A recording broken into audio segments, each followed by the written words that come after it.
that's the part that I sort of find, and I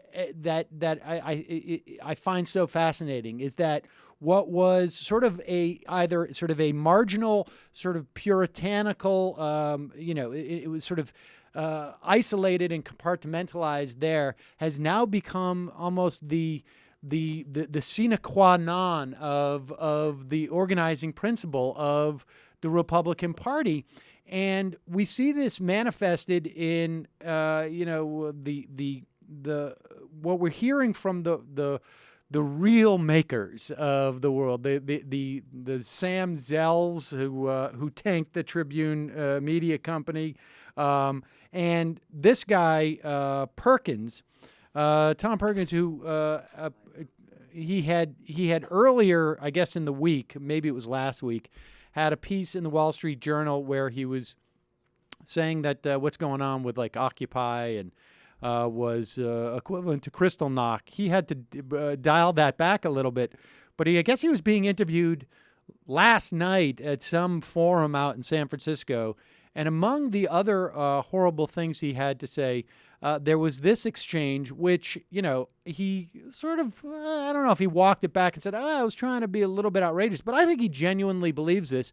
And I think this is a growing sentiment amongst the right in this country and the so-called makers. Let's play this clip. What is your 60-second idea to change the world? Okay, and I've been thinking about this as I was listening to you ramble on. And I've got it. And it's going to make you more angry than my letter to the Wall Street Journal. I highly doubt it, but let's hear it. Oh, you're not ready. Thomas Jefferson at the beginning of this country thought that to vote you had to be a landowner. Now that didn't last very long, and the vote was given to everyone.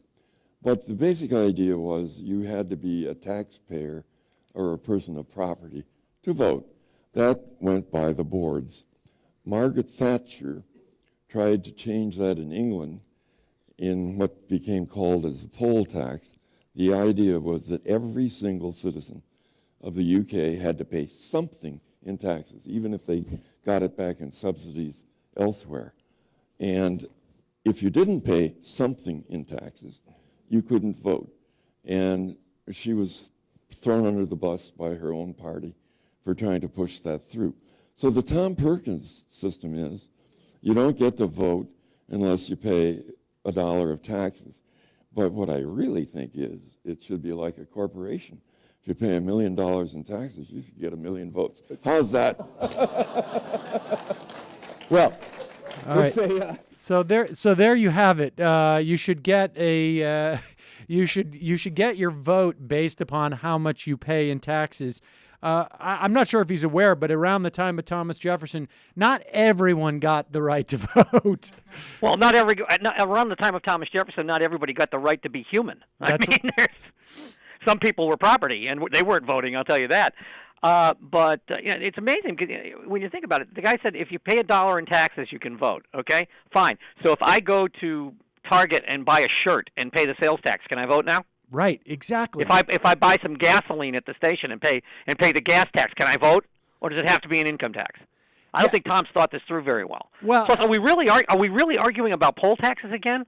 We put that issue to rest 50 years ago. It's stunning to me that this is in the, and of course we live in a society now where we know that there's been multiple studies showing that we have moved from a plutonomy to a plutocracy in terms of how much guys like Tom Perkins actually affect the impact, the outcome of legislative battles. And there doesn't, what is going on with these plutocrats who now feel the need to sort of reinforce these, to go public with this stuff? I'm not surprised that they believe this stuff. It's just that now they feel they need to argue it in public. I'm not really sure. I get a sense of a little desperation. I get a sense. They're not completely immune from the rest of the world. They know that what's stirring in the body politic now is a kind of realization that we've had.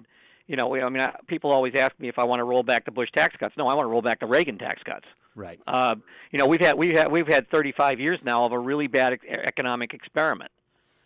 And it was funny because I was thinking, because one of the first things I covered as a reporter was the campaign in 1980, and when they sold the supply side snake oil, they did it with a smile. They did it in a kind of sunny way that this was going to change the way Americans related to their government. It was going to be the greatest thing. A rising tide was going to lift all boats.